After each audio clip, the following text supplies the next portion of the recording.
Africans were chained and beaten. Africans were kidnapped.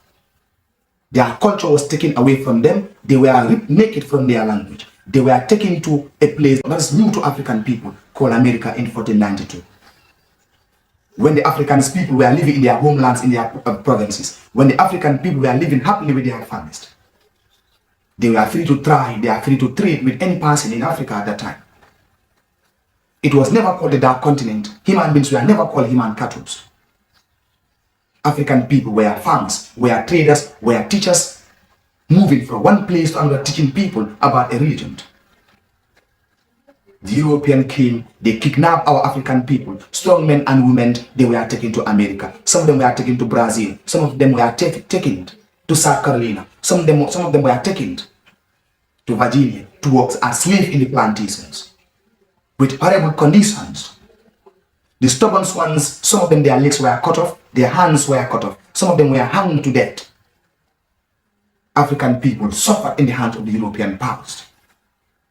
Innocent, they were here in their lands called Sudan. They were here living happily. Different tribes were living here in Africa without no disturbance, without no violence.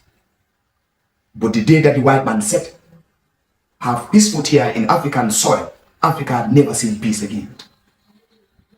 When the European came here with their chains, their handcuffs, their nets, with their guns and gunpowders, African people scattered. Some of them ran and entered inside the bush. They never came back with their families. Some of them were captured. They were family in their farmlands. They were hunted there and they were spotted. And they were taken to America to work as slaves. When they were human beings here in Africa, but in America they were animals working as cattle with little water and little food. But prior to the coming of the Europeans, there were strangers who visited Africa called the Arabs. The Arabs came and traded with our West African people called the Trans-Saharan trade. They crossed the Sahara Desert with the use of camel and come to West Africa. They stayed in the empires such as Ghana Empire, Mali Empire, and Songhai Empire. On the whole, they had a different agenda, which was to capture the African people and take them towards in the Sahara Desert as slaves. In the Sahara Desert, the West African people were subjected to work in the salt mines, because salt was very precious at that time. Little water and little food was given to the African people with harsh labor. Some of the African people or West African people were castrated by the Arabs, and the lucky ones were taken to work in the Arabian Peninsula as nanny to the Arabs. So slaves were people without no right and must work for their masters without a payment, were called slaves. Human beings were described, were called slaves. These were people without no rights and they are subjected to work their master without any payments, were called slaves. Africa had experienced three forms of slavery. The first to emerge was traditional slavery. Long distance travelers, people that work at a very long distance, war crimes or war criminals, witch and wizards, debtors were kidnapped, were captured and sold as slaves. During the pre-colonial government society, well before the coming of the Europeans, the African people were practicing slavery among themselves. All the ethnic groups here in the Gambia, ranging from the Mandinkas, the Wolofs, the Fulas, and the Sahulis, all of them had slaves. That's why the lowest class in each of these mentioned ethnic groups were the slave class. At that time, the people who traveled kilometers so lonely were captured or arrested and sold to other communities as slaves. People who were unable to pay their debtors or their debts were arrested and sold to other communities as slaves. Criminals, witch and wizards were sold as slaves. It was a civilized form of slavery in Africa at that time. Powerful kings and chiefs, whenever they want more soldiers, will attack or raid a particular community and capture the strong men and women and take them as slaves. Then the Arabs came and visited Africa. And when the Arabs came here in Africa, they came with the intention to trade with the West African people. Alongside the trade, they were entrusted with human beings called slaves. The slaves were kidnapped, arrested. They were chained onto one another and marched in a hot caravan or in a caravan across the hot sandy desert in the Sahara Desert to work in the salt mines. It was in these salt mines that the African people or the West African people were subjugated to work with little water and little food. That's why thousands of African people were found lying down dead in the Sahara Desert. The lucky ones were transferred to the Arabian Peninsula in Mecca to work without no payment. So came the Europeans that visited Africa. The Europeans at the times, they occupy land in America. The most devastating, the most cruel of all the forms of slavery that ever existed here in Africa was transatlantic slave trade. The most difficult journey, the largest form of human migrations that ever existed in the surface of this planet was the transatlantic slave trade. And it came into an existence when Christopher Columbus discovered America in 1492. When the New World was discovered by Christopher Columbus, most of the Europeans, they left their homes and Europe and they went to America. The Spanish and the Dutch were the first people that visited America at that time. Then later followed by the British, the French, and the Portuguese. All of them had colonies in America. They were engaged in farming in the plantations.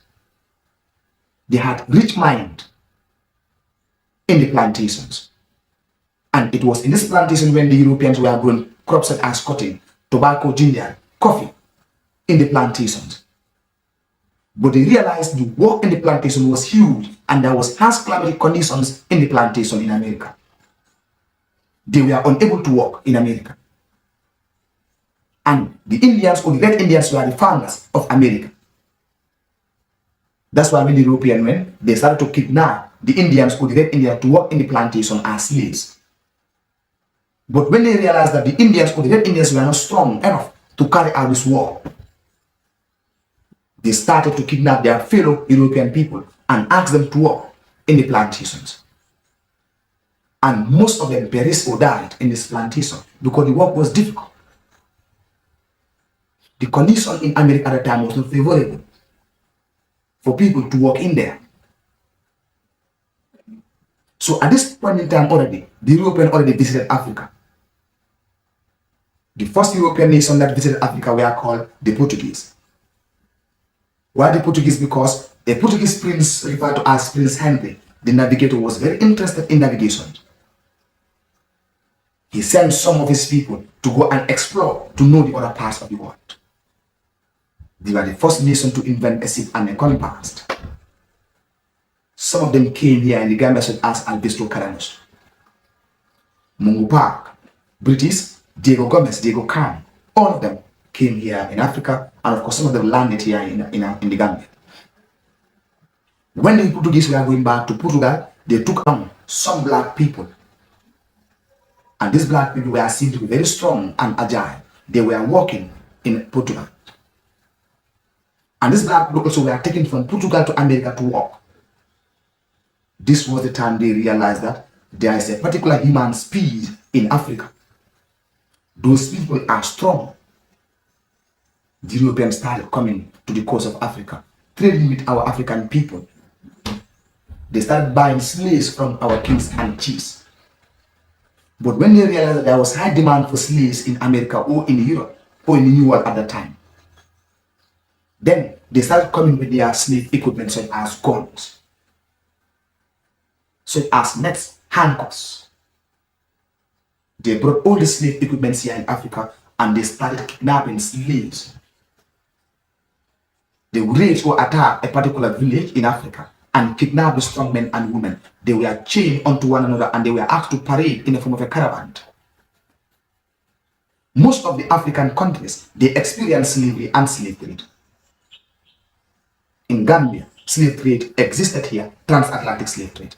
When the slaves in Albreda or people in Albreda at that time were kidnapped from that village called Albreda, and they were crossing the river to San Domingo.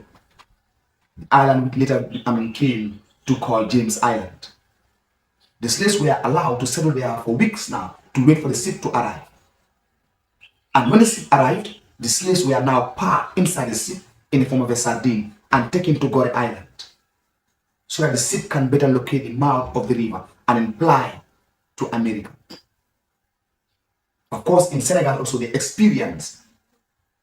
That's why in Senegal there is a slave post or slave trade center in Gore Island. It was in this island when the slaves were captured from the interior, then they were taken into this island in order to subjugate them. The journey from Africa to America was called the Middle Passage. It was in this journey when many slaves will die or perish before reaching to America, because they will spend months before reaching to America. When they realize that the ships or the ship crew or the people in the ships or there is scarcity of water and food in the ship, they will decide to throw the weaker slave inside or on board so that at least they can able to withstand the challenges before they reach to America or the New World.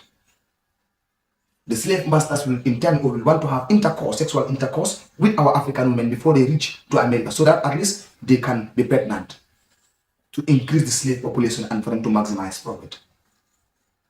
It was in this journey when most of our African women will throw themselves on board and they died. The stubborn ones inside the sea also were thrown on board inside the water of the sea. They died.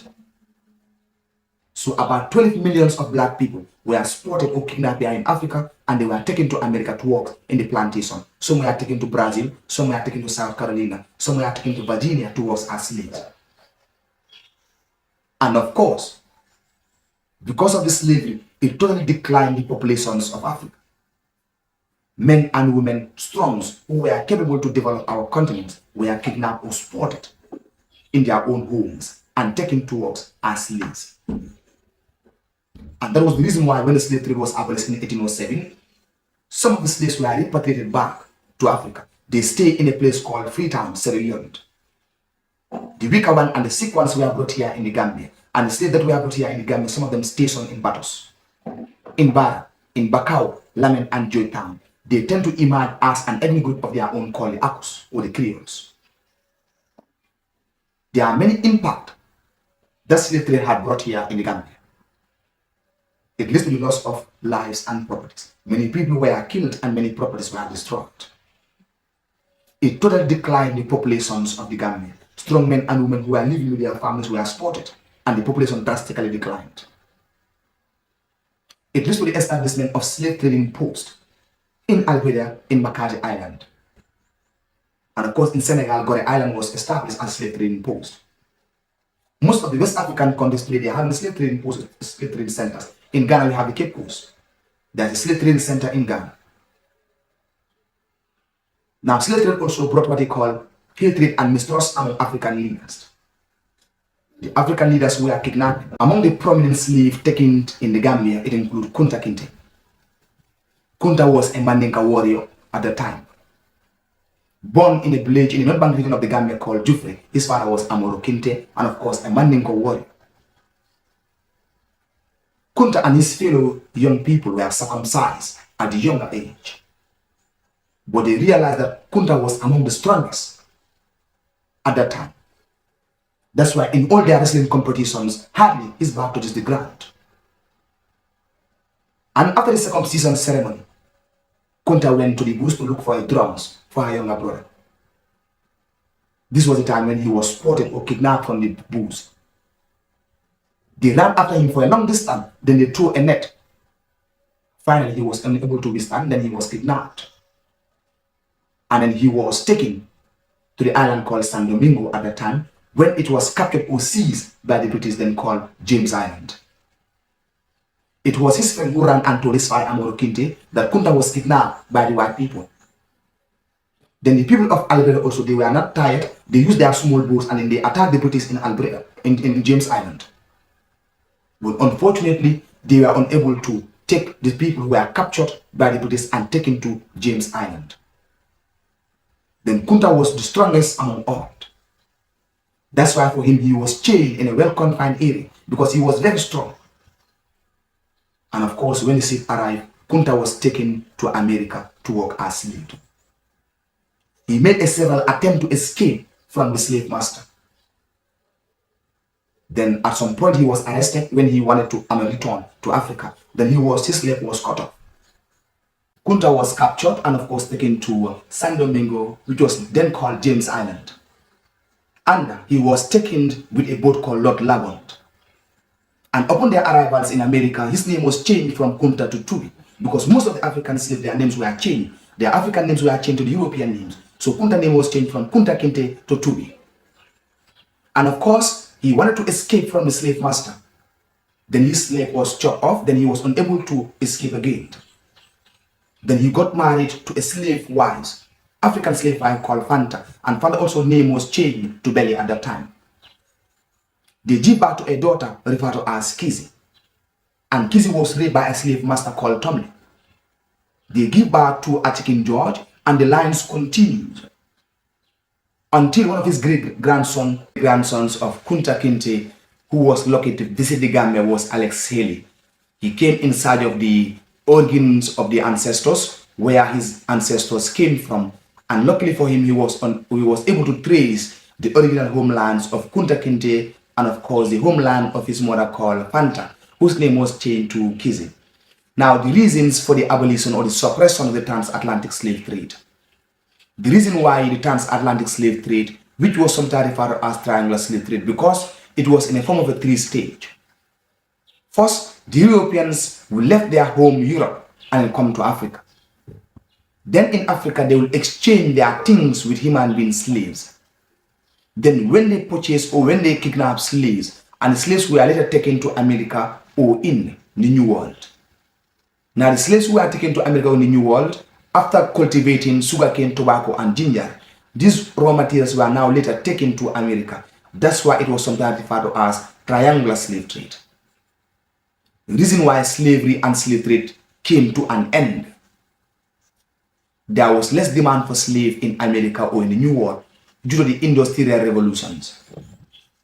The Europeans invented machines at that times, and these machines were able to work faster than human beings. So as a result, the Europeans at that time, they were no longer in need of human beings to work as slaves, and as a result, they put slavery and slave trade to an end. The other reason why slave trade and slavery was put to an end, it was as a result of the humanitarian reasons.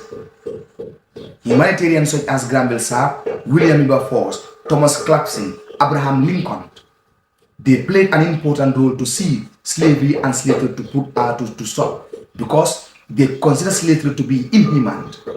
It is against, or it is violating the human rights, and as a result, they campaigned severely to see that slavery and slave trade was put to an end. At that time in America or in Europe, there are some religious men, among them it includes Bishop Las Casas. They preach about the ill treatments of the native Indians, the Africans, and of course the other Europeans. They preach about the ill treatments of the human race. And as a result, the slave dealers and the slave masters, they put an end to slavery and slave trade. The other factors which motivated the Europeans to totally abolish slavery and slave trade was slave revolt, because the African at that time, they were not happy about them being a slave or them being kidnapped or captured and taken to other destinations to work for their masters without any payment, with hardships and difficulties. Sometimes they will organize raid, they will attack and kill some of their masters. As a result, their masters or the European or the Americans were frightening. They decided to put an end to, or to give African people their freedom, and slavery and slave trade was put to an end in 1807. It was in 1772 when Lord Mansfield of England also played an important role for the abolition of slave trade. Now, Lord Mansfield of England, he made a proclamation that any slave who ran and entered into England is considered to be a free slave. And as a result, many slaves escaped from their masters and set their foot in England, and finally they became slaves. That's why England as of now is having the largest population of black people in England as a result of slavery and slave trade. After these proclamations, many African slaves in America at that time, they escaped from their slave masters and they entered into England, and they were considered to be free slaves. When slave trade was ended in 1807, the Europeans were still coming to Africa and kidnapping slaves, and they were taken to work. In order to totally put an end to slavery, in order to totally suppress slavery and slave trade in Africa, the Europeans adopted several strategies and methods. Among those strategies was the Equipment Clause Treaty, which means the European powers who were interested to put an end to slavery and slave trade, they signed an agreement among them, which was called Equipment Clause Treaty, which means any slave ship which was sold and they found out that their slave materials or equipment, such as canes, handcuffs, and net, those slaves were seized, or those ships were seized, and they will return the slaves back from where they came from, and they will sell the ship as in auctions. The other agreement which was agreed upon the European powers to totally put an end to slavery was the British Naval Squadron, which means the British at that time, or the European, they stationed navies or their soldiers along the coast of Africa to monitor the movement of the slave ships from one part of the region to another. Anytime they saw a slave ship, they will attack the slave ships and they will seize the ship and they return back the slaves from where they came from. As a result, slavery and slave trade was totally put to an end. The founding of Banjul in 1816 was also one of the reasons that led to the total abolition of the transatlantic slave trade.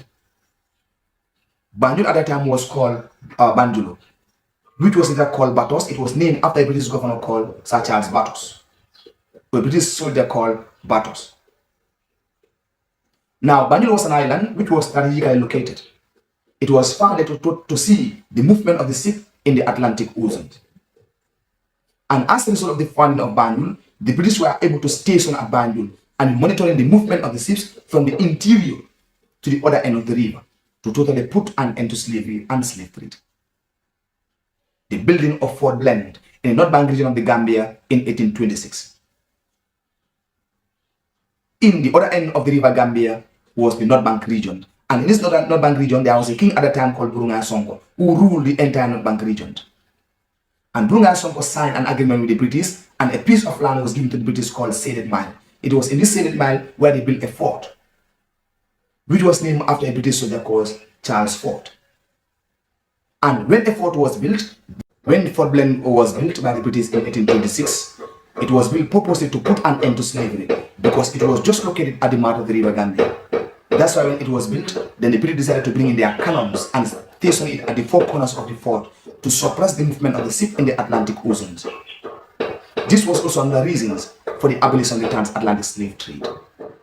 The British also decided to introduce what they call legitimate trade, which was the trade in goods and service. Now, to make our African people to change their minds and their attentions on the trade in goods and service rather than the human beings, which leads to the total suppression of the transatlantic slave trade here in Africa. What were the effects of the abolitions of the transatlantic slave trade when slave trade was totally put to an end? What were some of the consequences? It leads to the founding of an island called Banjul, and now called island called Batos, now called Banjul. It was founded in 1816. It led to the emergence of new ethnic group called the Akus, because when slave trade was put to an end, the slaves in America were brought back in Freetown, Sierra Leone. The effects or the repercussions of the abolition of the transatlantic slave trade or the triangular slave trade. What did the abolition of slave trade brought in Africa? It leads to the founding of many islands, such as Gore Island, such as Cape Coast in Ghana, such as Banjul. The islands were found. These islands were found to totally put an end to slavery and slave trade, because most of the islands were located or are located at the mouth of the rivers. And in this mouth of the rivers, whenever they station the European powers, they can able to see the movement of the slave ships around the Atlantic coast. The other reasons for the effects of the abolition of the transatlantic slave trade was it led to the founding of Fort Blend in the Gambia.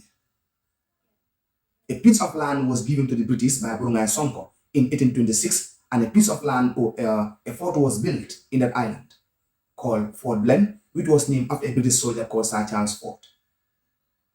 When this island was built, or when this fort was built, the British decided to bring in their guns, such as the cannons and the cannonballs. They were stationed inside this fort to suppress the movement of the slave ships in the Atlantic coast.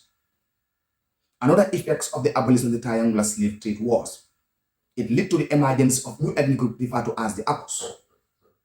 These were Africans who were in Africa, kidnapped and taken to America, and later, when slave trade was abolished in 1807, they were brought back to Sierra Leone Freetown, and some of them were brought here in the Gambia because of Sierra Leone at the time was highly congested. When they were brought back, some of them stations in Batos, in Barra, Albreda, and Joytown. They form an ethnic group referred to as the Akus. Aku is an ethnic group which is a mixture of African language with some of the European language. An ethnic group referred to as Akus emerged here in the Gambia. The other consequences or effects of the abolition of the transatlantic slave trade, it leads to the introduction of Western educations. Because the British invited the Christian missionaries such as the British, such as the Quakers, the Methodists, the Anglicans. When they came, they built schools and they allowed the slaves or the Gambian people to attend their school. And as a result, Western education was introduced. It also led to the introductions of legitimate trade. Legitimate trade was a trade in goods and service. They decided to introduce legitimate trade to totally put an end to trade in human beings, which was called illegitimate trade. As a result of the abolitions of the transatlantic slave trade, it led to the introduction of a religion called Christianity. The British decided to invite the Christian missionaries who came and started to preach the African people or the Gambian people about Christianity, and of course, some of the Gambian people embraced or accepted Christianity. And it leads to the founding or it leads to the establishment of slave trading posts along the breadth and length of the Gambia. Slave trading posts such as in Albreda and of course in Makati were founded as the result of the abolition or the suppression of the triangular slave trade. This is all about slavery and slave trade that transpired here in Africa. When the Africans who were living here in Africa, they were living with their families without any problems, without any disturbance. They were able to ply or to move from one part of the region to another without any hindrance or without any intimidations. When the European came, when the Europeans set their foot here in the coast of Africa, then Africans were threatened. Africans were kidnapped. Famine and trade drastically declined because Africans were very afraid of going out to engage in their normal lives or in their normal activities. Because by that time they were hunted like sheep inside the bush. They were hunted by the Europeans like animals. Whosoever was captured, was chained, was shackled, was beaten, and of course taken into some of them their islands. And in these islands, Africans were subjugated. They made the Africans too weak to lose their strength so that they were not able to fight or to resist against the slave dealers. And when they were put inside the ship, finally, they say goodbye to Africa because they never returned to Africa. It becomes a nightmare to most of the African people. So Africans suffered greatly from the hands of the Europeans, from the hands of the Arabs. The African never enslaved the Europeans. They never enslaved the Arabs. But it was the Arabs and the Europeans who were strangers to Africans. When they came, they took everything that belonged to the African people. Resources, human beings were all taken to new destinations. So this is all about slavery and slave trade. Watch these videos here or our history playlist.